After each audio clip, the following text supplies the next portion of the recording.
नमस्कार, आप देख रहे हैं लोकसभा टीवी और मैं हूं इरशाद अली। अपने आसपास स्वच्छता बनाए रखें क्योंकि अभी भी हमारे आसपास कोरोना का खतरा मंडरा रहा है। सुरक्षा कवच यानी मास्क जरूर लगाएं। समय समय पर साबुन से हाथ धोते रहिए और सोशल डिस्टेंसिंग का पालन करते रहें। आइए शुरू करते हैं खबरों का सिलसिला। जैसी शिक्षा वैसी परीक्षा का नारा बुलंद करते हुए एनएसयूआई और छात्र छात्राओं ने अटल बिहारी विश्वविद्यालय का घेराव कर दिया। विद्यार्थियों की मांग है कि कोरोना और तकनीकी कारणों से उनकी कक्षाएं अच्छे से नहीं हुई है, इसलिए परीक्षा ऑनलाइन ही होनी चाहिए। अटल बिहारी वाजपेयी विश्वविद्यालय से संबद्ध कॉलेजों के सैकड़ों छात्र छात्राओं ने ऑनलाइन परीक्षा कराने विश्वविद्यालय प्रशासन से मांग की है। एनएसयूआई के बैनर तले गांधी चौक से रैली निकालकर स्टूडेंट्स ने विश्वविद्यालय और राज्य शासन के खिलाफ जमकर हल्ला बोला। सुरक्षा के लिहाज से पुलिस के अधिकारी व जवान विश्वविद्यालय प्रांगण में मौजूद रहे। परीक्षा होने वाली है उसको ऑफलाइन या ऑफलाइन की जो असमंजस बना हुआ था बहुत सारे छात्रों में, और छात्र चाहते थे कि ऑनलाइन एग्जाम हो, इसलिए आज हम लोगों ने विश्वविद्यालय का घेराव किया और हमने अपनी मांगे ये रखी है कि या तो जिस तरीके से कोरोना काल धीरे धीरे फिर बढ़ रहा है उसमें बहुत सारे छात्रों को कोरोना होने का डर है, उनके परिवार वालों को कोरोना होने का डर है, इसलिए हम लोगों ने ऑनलाइन की मांग की। ऑनलाइन की मांग का अर्थात ये था हम लोगों का, या तो जिस तरीके से पिछले साल एग्जाम हुए उस तरीके से एग्जाम ले लिए जाए या फिर असाइनमेंट पद्धति के द्वारा एग्जाम लिया जाए, जिससे छात्र महाविद्यालय से दूर रहें और उन्हें कोरोना से बचाव हो सके। विश्वविद्यालय में कार्य परिषद की बैठक चल रही थी। एनएसयूआई और स्टूडेंट्स प्रांगण में अपनी आवाज बुलंद कर रहे थे। कार्य परिषद की बैठक समाप्त होने के बाद विधायक धर्मजीत सिंह, संसदीय सचिव एवं तखतपुर विधायक रश्मि सिंह सहित कुलपति प्रोफेसर अरुण दिवाकर नाथ वाजपेयी ने स्टूडेंट से बातचीत की। कुलपति ने कहा कि वह उनके साथ हैं और इस संबंध में विभाग से बातचीत करेंगे। हमारी तैयारियां ऑनलाइन ऑफलाइन दोनों ही प्रकार की हैं। हमारी थोड़ा सा बंधन होता है कि प्रदेश शासन का स्पष्ट निर्देश मिल जाए या विश्वविद्यालय को ये स्वतंत्रता दे दी जाए किस तरह से परीक्षा कराई जाए। हम लोग परीक्षा करा लेंगे, हमें कोई आपत्ति नहीं। हम विद्यार्थियों के साथ में मांग उनकी जायज़ है। जिस प्रकार से कोरोना का संकट बढ़ता जा रहा है तो उसको ध्यान में रखते हुए हमें प्रयास करना चाहिए कि ऑनलाइन परीक्षा हो। हम उसके बारे में निर्णय देखेंगे। हम परीक्षा नियंत्रक से बातचीत करेंगे कि किस प्रकार से उनको निर्देश दिए जाएँ कि परीक्षाएं जब तक कि अंतिम निर्णय नहीं हो जाता है विश्वविद्यालय का तब परीक्षाएं न कराएं। कुलपति की बात से सहमत सैकड़ों स्टूडेंट्स और एनएसयूआई के पदाधिकारियों ने शासन स्तर पर जल्द छात्र हित में निर्णय लेने की मांग की है। अगले महीने से परीक्षाएं शुरू होनी है। ऐसे में सत्ता पक्ष के संगठन का इस तरह से हल्ला बोल का क्या परिणाम आता है, यह देखने वाली बात है। कैमरा पर्सन जय साहू के साथ आशीष मौर्य, लोकसभा टीवी, बिलासपुर। अटल बिहारी वाजपेयी विश्वविद्यालय में कार्य परिषद की बैठक शनिवार को हुई। सदस्य के रूप में तखतपुर विधायक रश्मि सिंह, लोरमी विधायक धर्मजीत सिंह सहित कुलपति, कुलसचिव और अन्य सदस्य मौजूद रहे। कोरोना और अन्य कारणों से 17 करोड़ रुपए घाटे में चल रहे विश्वविद्यालय को बजट दिलाने जनप्रतिनिधियों ने शासन से बात करने भरोसा दिलाया है। अटल बिहारी वाजपेयी विश्वविद्यालय में शनिवार को कार्य परिषद की बैठक आयोजित हुई। तखतपुर विधायक एवं संसदीय सचिव रश्मि सिंह, लोरमी विधायक धर्मजीत सिंह, हरीश केडिया, कुलपति प्रोफेसर अरुण दिवाकर नाथ वाजपेयी, कुलसचिव डॉक्टर सुधीर शर्मा सहित सदस्य मौजूद रहे। बैठक में वार्षिक बजट 44 करोड़ रुपए पेश किया गया, जिसमें 17 करोड़ रुपए का घाटा दिखाया गया। वहीं 33 करोड़ रुपए की आय हुई। राज्य शासन से विश्वविद्यालय को प्रतिवर्ष 2 करोड़ रुपए आर्थिक सहायता प्राप्त होता है। कार्य परिषद के सदस्यों ने घाटे की राशि की पूर्ति करने और आर्थिक सहायता की राशि बढ़ाने शासन से बातचीत करने की बात कही। हमारा 31 करोड़ का बजट हमने प्रस्तुत किया है, जिसमें कि 17 करोड़ हमारा घाटा है। 29 करोड़ लगभग हमारी आय प्राप्त होगी, क्योंकि रायगढ़ में नया विश्वविद्यालय बन गया है। इस आय हमारी एकदम से स्लैश हो गई है और खर्चे लगभग उसी प्रकार के बने हुए हैं, तो घाटा तो होना ही है। उसके अलावा जो भवन निर्माण समिति की बैठक हुई थी, हमारी एकेडमिक काउंसिल बैठक हुई थी, आरडीसीज की बैठक हुई है, उन सारी बैठकों के निर्णय भी जो एग्जीक्यूटिव काउंसिल ने अप्रूव किए हैं। बैठक में कई महाविद्यालयों की संबद्धता और अनेक शिकायतों को लेकर भी चर्चा हुई। विधायक धर्मजीत सिंह ने डीपी विप्र महाविद्यालय में प्राध्यापकों के खिलाफ हुई कार्रवाई का मामला उठाया। कैमरा पर्सन जय साहू के साथ आशीष मौर्य, लोकसभा टीवी, बिलासपुर। बढ़ती गर्मी के बीच बंगाल, केरल सहित अन्य दूसरे राज्यों से डाब यानी नारियल पानी शहर के लोगों को राहत दे रहा है। शरीर के तापमान को स्थिर बनाए रखने में डाब की मांग तेजी से बढ़ी है। शहर में कई स्थानों पर डाब की खूब बिक्री हो रही है। पुराना bus stand, railway station, police line road समेत कई स्थानों पर इसकी दुकानें और ठेले लग रहे हैं। वहीं बर्फ के साथ ही नींबू पानी गर्मी में गले को राहत दे रहा है। गर्मी के मौसम में शरीर में पानी की कमी होने से व्यक्ति को डिहाइड्रेशन की समस्या हो जाती है, जिससे शरीर थका और कमजोर महसूस करता है। ऐसे में व्यक्ति को चाहिए कि वह इस सीजन में ऐसी चीजों का सेवन करे जिससे शरीर में पर्याप्त पानी रहे। इससे आप स्वस्थ भी रहेंगे और कोई बीमारी भी नहीं होगी। नारियल पानी गर्मी के मौसम में स्वयं को ठंडा और तरोताजा रखने के लिए लोगों की पहली पसंद में शामिल है। कोरोना काल में यह अपने अनेक पोषक तत्वों व रोग प्रतिरोधक क्षमता बढ़ाने के गुण के कारण और भी पसंद किया जा रहा है। इससे मांग बढ़ गई है। साथ ही लोग इसे सुरक्षित भी मानते हैं, क्योंकि इसके सख्त खोल के अंदर नारियल पानी वायरस व अन्य बाहरी संक्रमण से मुक्त रहता है। में नींबू पानी है, बर्फ है, ये थोड़ा कुछ देरों के लिए, एक आध घंटा के लिए इसमें राहत मिलता है, प्यास नहीं लगता। अभी तो बहुत ज़रूरी है भाई, अभी के वर्तमान समय के हिसाब से। कितना अच्छा होता है शरीर के लिए? ये तो सबसे बेस्ट है, नारियल पानी सबसे बेस्ट चीज़ है, कोल्ड ड्रिंक वगैरह से सबसे। सेहत के लिए बढ़िया है। गर्मी की सीजन में जो पानी की कमी होती है उसकी पूर्ति नारियल पानी से हो जाती है। नारियल पानी में विटामिन, कैल्शियम, मैग्नीशियम, फाइबर और खनिज पदार्थ समेत अन्य पोषक तत्व होते हैं। इसमें कोलेस्ट्रॉल नहीं होता। इससे नारियल पानी हृदय रोगियों और मोटापे के शिकार लोगों के लिए वरदान है। वहीं सूखे गले को राहत देने बर्फ का गोला, नींबू पानी का भी लोग सेवन कर रहे हैं। कैमरा पर्सन जय साहू के साथ आशीष मौर्य, लोकसभा टीवी, बिलासपुर। पार्टी के निर्देश पर बिलासपुर जिले के 25 मंडलों में शनिवार को टीकाकरण अभियान को जनता के बीच बढ़ावा देने के लिए इससे जुड़े सभी को प्रोत्साहित किया गया। इस मौके पर स्वास्थ्य कर्मियों को पानी बोतल और जूस उपलब्ध कराया गया। वहीं उन्हें गुलाब फूल भेंट कर सम्मानित भी किया गया। इस दौरान भाजपा किसान मोर्चा के कार्यकर्ता पदाधिकारी उपस्थित रहे। भाजपा किसान मोर्चा की जिलाध्यक्ष दुर्गा कश्यप के नेतृत्व में रतनपुर किसान मोर्चा के कार्यकर्ता और पदाधिकारियों ने सामुदायिक स्वास्थ्य केंद्र रतनपुर में कोरोना वॉरियर्स और टीकाकरण के पहले व दूसरे डोज के लाभार्थियों को गुलाब का फूल देकर सम्मान किया। गर्मी में राहत के लिए पीने का पानी, जूस भी उपलब्ध कराया गया। किसान मोर्चा की जिलाध्यक्ष दुर्गा कश्यप और उपस्थित किसान मोर्चा के नेताओं ने कहा कि 1 मार्च 2021 से प्रारंभ कोरोना टीकाकरण अभियान के द्वितीय चरण में 60 वर्ष के वरिष्ठ लोगों के साथ 45 वर्ष से अधिक उम्र के लोगों को भी निःशुल्क टीका लगाया जा रहा है। पात्र लोगों से उन्होंने आग्रह किया है कि अपने नजदीकी टीकाकरण केंद्र में जाकर टीका लगवाएं। कोरोना मुक्त शहर, गांव, जिला, प्रदेश और देश बनाने में सहभागी बने। मास्क पहने, 2 गज की दूरी को अपनाएं, सभी साबुन से हाथ धोएं, तभी कोरोना की आपदा से सुरक्षित रहा जा सकता है। लोकसभा टीवी के लिए रतनपुर से विजय दानिकर की रिपोर्ट। मुंगेली में भारतीय जनता पार्टी महिला मोर्चा के द्वारा कोविड-19 के टीकाकरण के लिए बनाए गए वैक्सीनेशन सेंटर में जाकर कोविड टीका लगवाने वाले लोगों को फूल देकर सम्मान किया। साथ ही कोरोना वॉरियर्स बनकर काम करने वाले चिकित्सकों और नर्सों का भी सम्मान किया गया। महिला मोर्चा द्वारा फूल देकर डॉक्टरों का उत्साहवर्धन भी किया गया। इसके अलावा बढ़ते हुए संक्रमण को देखते हुए लोगों को सतर्क रहने की अपील की गई। के द्वारा जहाँ जहाँ भी सेंटर लगाया गया है, टीकाकरण केंद्र है, सभी जगह प्रायः हम लोग सभी जगह जाके कोशिश करेंगे कि ज़्यादा से ज़्यादा लोगों को प्रेरित करें, उत्साह बढ़ाएं और सभी का सम्मान करें और लोगों को टीका लगवाने के लिए धन्यवाद। जो कोरोना वैक्सीन लगवा रहे हैं उनके सम्मान करने के लिए और जो डॉक्टर नर्स हैं उनका सम्मान करने के लिए हम लोग फूलों से यहाँ पे आए हुए हैं। आज एक शख्स और उससे पूरा गांव परेशान। जी हां, प्रशासनिक तंत्र का सहारा लेकर गांव के एक शख्स ने पूरे ग्रामीणों को बेवजह जमीन विवाद में फंसाकर न्यायालय का चक्कर लगवा दिया है। गांव के बेबसों की जमीन को अपने नाम पर दर्ज करा लेता है। हैरानी की बात यह है कि इस शख्स के नाम पर आखिर जमीन दर्ज हो कैसे जाती है। इस शख्स की कारगुजारी से पूरा गांव परेशान है।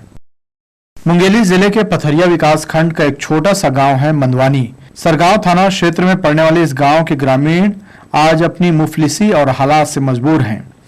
यही वजह है कि कई परिवार बेघर हो गए हैं तो कुछ तंग होकर खुदकुशी कर लिए। दरअसल इस गांव का एक शख्स है बसंत तिवारी, जो इस गांव के जमींदार परिवार से है, जिसने गांव के भोले भाले लोगों की जमीन को हड़पने के लिए प्रशासनिक तंत्र का खूब सहारा लिया। और आलम यह है कि आज इस गांव की 220 खसरे की जमीन बसंत तिवारी के नाम में दर्ज हो गई। आखिर ग्रामीणों की जमीन इसके नाम में दर्ज कैसे हो जाती है, ये अपने आप में बड़ा सवाल है।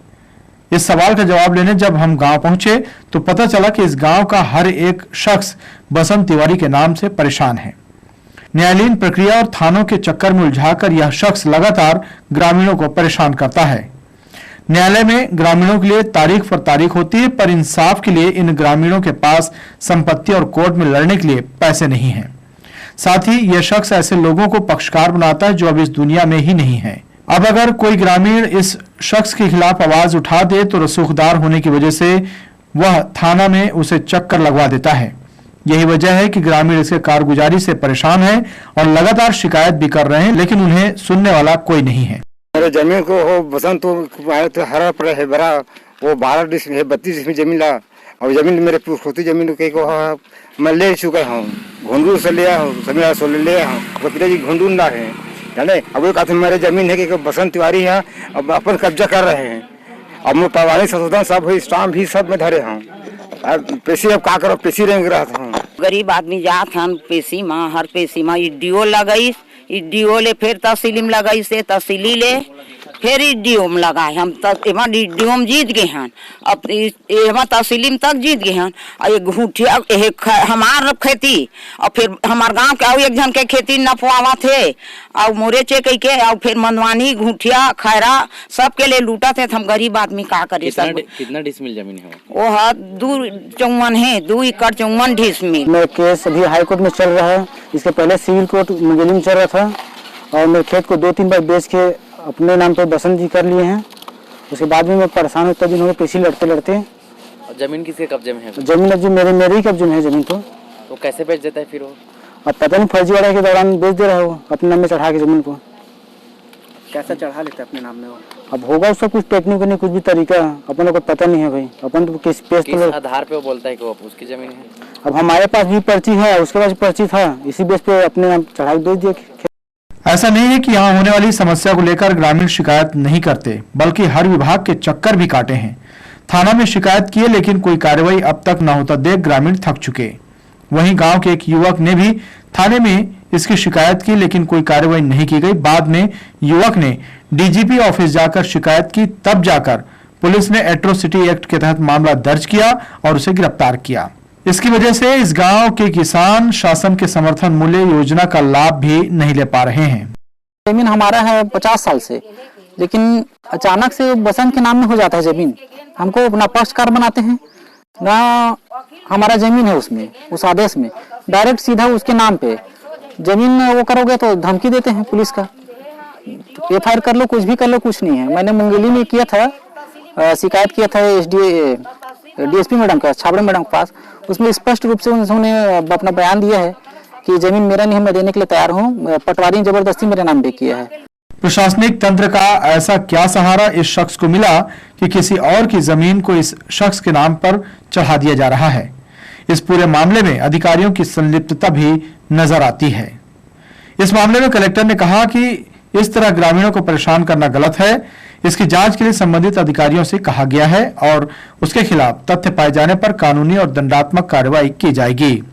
किसी की जमीन को या सरकारी जमीन को इधर से उधर करते हैं, या फिर परेशान करके या फिर बरगला कर वो जमीन को अपने नाम से करा लेता है, तो इसके संबंध में हमारे राजस्व अधिकारी के साथ साथ पटवारी भी इसमें जिम्मेदार है। जबकि क्योंकि उसकी सहभागिता जब तक नहीं होगी पटवारी का, तब तक कोई व्यक्ति जमीन को इधर उधर या फिर किसी अन्य व्यक्ति के जमीन को बिना सक्षम प्राधिकारी के बिक्री नहीं कर सकता है। इस पे मैं संज्ञान में लेकर आवश्यक कार्रवाई उस पर करेंगे, और कोई भी आम जनता को किसी प्रकार की भी परेशानी होती है, ये परेशान होने नहीं देंगे।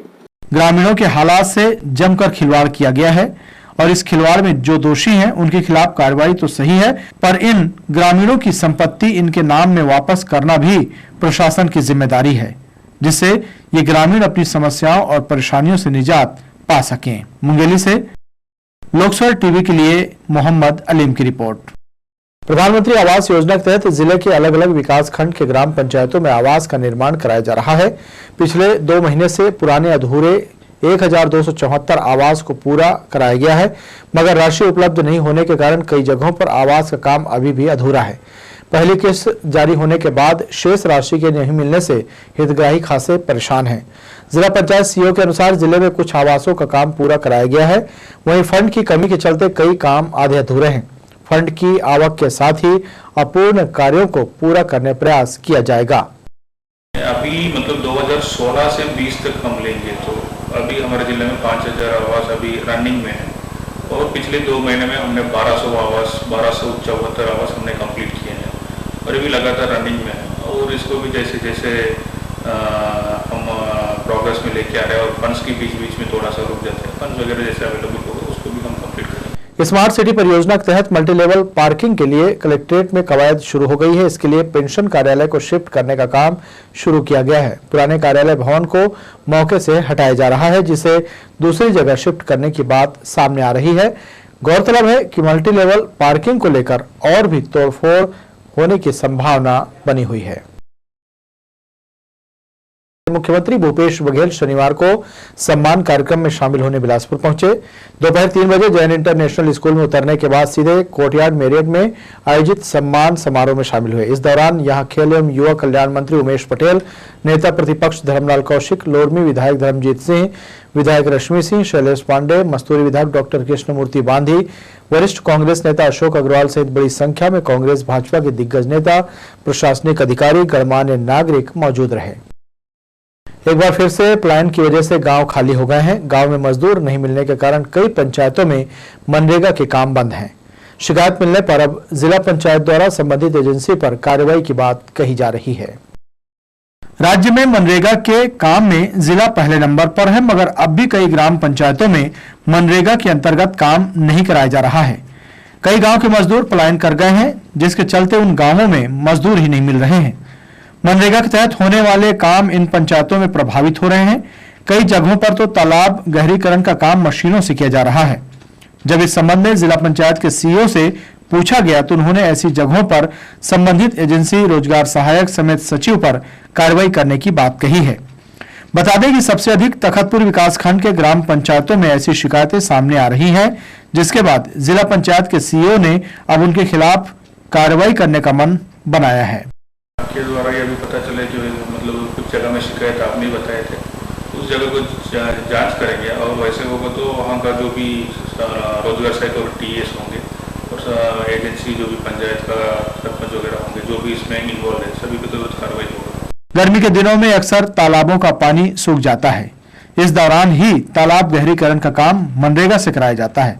पैसे कमाने की लालच में मशीनों के माध्यम से तालाब की खुदाई कराते हैं, जिसके चलते गांव के मजदूरों को सरकार की योजनाओं का लाभ भी नहीं मिल पाता है।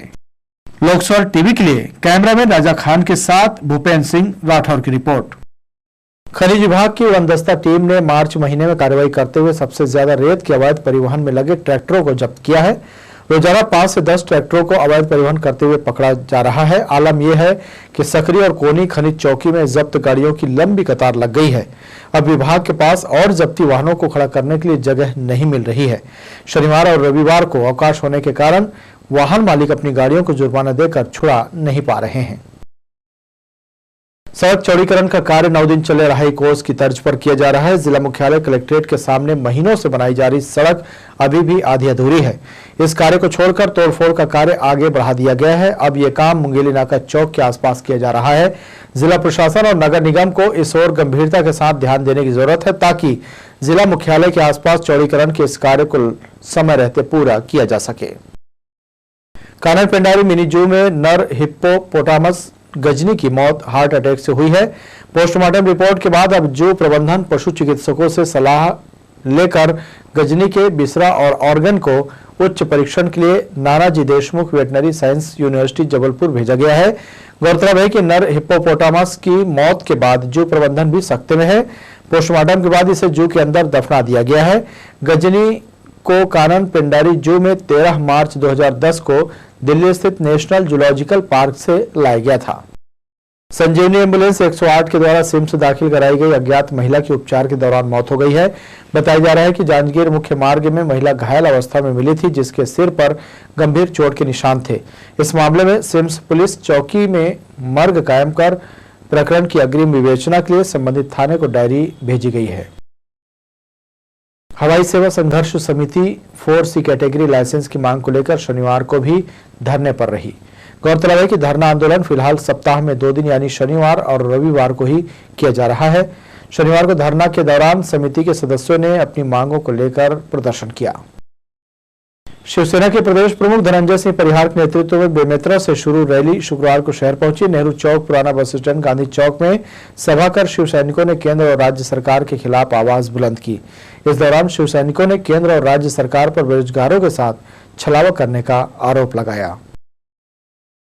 भी जगह हमको निकालना है पूरे छत्तीसगढ़ के हर कोने कोने में। हम लोगों का मांग है सरकार से कि जो किसानों को जो हक अधिकार मिलना चाहिए वो नहीं मिल रहा है। स्थानीय लोगों को नौकरी देनी चाहिए और छत्तीसगढ़ी लोगों को जो है बड़ी बड़ी प्लांटें लगती है और उसमें प्लांटों में उनका ज़मीन अधिग्रहण किया जाता है ये बोल करके कि हम आपको नौकरी देंगे, लेकिन यहाँ नौकरी उनको ना दे करके बाहरी लोगों को देता है। इसका सख्त हम लोगों का विरोध है। हम लोग चाहते हैं कि छत्तीसगढ़ी में छत्तीसगढ़ी भाइयों लोगों का रोजगार होना चाहिए। छत्तीसगढ़ में जो भी प्लांट लगे उसमें 80% छत्तीसगढ़ी भाइयों लोगों का उसमें हक होना चाहिए। शनिचरी में चौपाटी को लेकर समस्या सामने आने लगी है। लोहे का घेरा, सीमेंट की कुर्सियां धीरे धीरे मौके से गायब होने लगी हैं। निगम प्रशासन की संदेखी के चलते भ्रमण करने वालों को दिक्कतों का सामना करना पड़ रहा है। सबसे ज्यादा परेशानी इवनिंग वॉक में चौपाटी आने वाले लोगों का है। इस दौरान यहाँ पर्याप्त प्रकाश व्यवस्था नहीं होने के कारण वे लोग अपने आप को असुरक्षित महसूस करते हैं। लोगों का कहना है कि चौपट हो रही चौपाटी को बचाने निगम को आवश्यक पहल करने की जरूरत है। क्या हाल है हमारे पचरी घाट चौपाटी का, और जो कुर्सियाँ, जो रख रखाव जो होनी चाहिए वो बिल्कुल भी यहाँ पर नहीं है। प्रशासन ने एक बार तो बना दिया है चौपाटी को, पर उसके बाद एक दोबारा मेंटेनेंस के नाम से एक भी कोई कार्य नहीं किया गया। ये हमारी दुर्भाग्य है। हमारे नगर निगम के द्वारा आज तक यहाँ पे किसी भी प्रकार का रख रखाव का ध्यान नहीं दिया जा रहा है। और इधर इंदौर पुरी के बीच हमसफर साप्ताहिक सुपरफास्ट स्पेशल ट्रेन का परिचालन किया जा रहा है। 23 मार्च से प्रत्येक मंगलवार को अगली सूचना तक इस गाड़ी का परिचालन जारी रहेगा। ये ट्रेन इंदौर से रवाना होकर राजनांदगांव, दुर्ग, रायपुर होते हुए बिलासपुर स्टेशन से पहुंचेगी। ये गाड़ी पूरी तरह आरक्षित है और केवल कंफर्म टिकट से ही यात्रियों को सफर की अनुमति रहेगी। बन्नागडीह से लगी पंचायत नगपुरा में ग्रामीण मूलभूत सुविधाओं के लिए खासे परेशान है। खासकर गांव से गंदा पानी निस्तारी के लिए नाली नहीं होने से ग्रामीण हलकान है। नाली के अभाव के चलते गंदा पानी सड़क में ही बह रहा है, जिससे गांव में गंदगी और संक्रमण का खतरा बढ़ गया है। हाँ, ये रोड पे आना जाना है, यहाँ पे गंदगी बहुत है, यहाँ पे नाली बनना चाहिए, तो इसमें ध्यान दिया जाए सरपंच यहाँ का। कुदुदंड शिव मंदिर चौक में चल रहे श्रीमद देवी भागवत कथा में भक्तगण गोते लगा रहे हैं। पिछले 6 वर्षों से हर वर्ष होने वाले इस धार्मिक आयोजन में बड़ी संख्या में भक्तगण हिस्सा ले रहे हैं। कथा के 7वें दिन पंडित अविनाश तिवारी ने नरक वर्णन के साथ ही तुलसी कथा प्रसंग का व्याख्यान किया, जिसे श्रवण कर भक्तगण भाव विभोर होते रहे। इन सभी प्रकार के मंत्रों और स्तुति को करने के बाद ज्ञानी अज्ञानी भी ज्ञानी हो जाता है। ऐसी स्तुति से आज वे भगवती जगदम्बा प्रसन्न हो गई और याज्ञवल्क्य मुनि के सामने आज वे भगवती प्रकट हुई। आज याज्ञवल्क्य महाराज हाथ जोड़कर भगवती से कहते हैं कि हे माता, जिस मनोरथ के लिए मैंने आपकी स्तुतियों को पढ़ा है वे मनोरथ आप मेरे पूर्ण करें। देखते ही देखते भगवती आज एक छोटे से स्वरूप में जाकर याज्ञवल्क्य महाराज के जीभ पर गए। शिव चौक कुदुदंड में माँ लक्ष्मी जनहित सेवा समिति द्वारा श्रीमद देवी भागवत का आयोजन 13 तारीख से 13 मार्च से किया जा रहा है, जिसका समापन 22 मार्च तक है। आज तुलसी कथा के बारे में बताया जा रहा है। तो ये थी हमारी लोकसभा टीवी की तमाम खबरें। अगले बुलेटिन में आपसे फिर होगी मुलाकात। तब तक के लिए इरशाद को दीजिए इजाजत। नमस्कार।